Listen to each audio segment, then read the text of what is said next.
I'm gonna take this and I'm gonna squeeze this into a cup. I like these little cups that, I don't know, they're almost like a little shot glass. You wanna get all of them out. And so now you can see all the seed and all the gook that's in there. So the stuff that surrounds these seeds helps protect them, and you want to get that off so that it doesn't inhibit their growth when you go to plant them.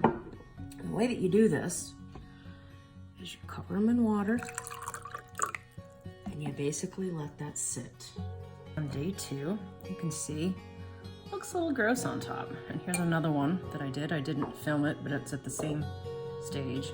You can see it's kind of a little bit gross. But a lot of our seeds are more on the bottom and they're not really floating. So I usually take a little water, give it a little swish. And here I've got a colander and a container to catch the water.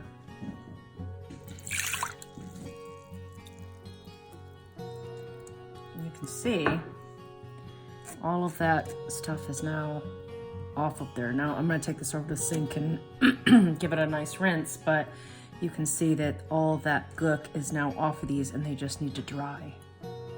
I take a coffee filter or 2. I grabbed a new one for the sake of this video, but I reuse them quite a bit. They end up looking pretty horrid.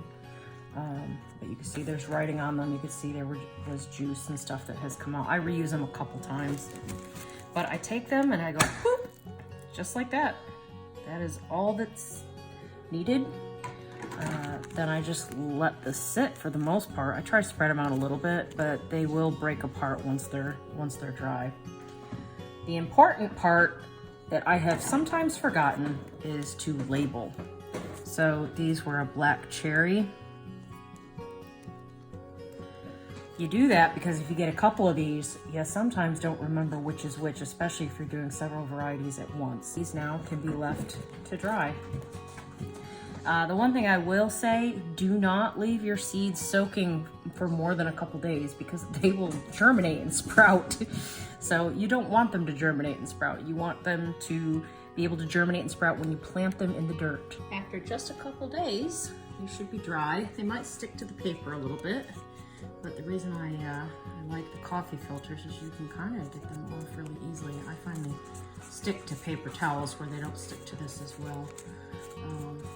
So they're easier.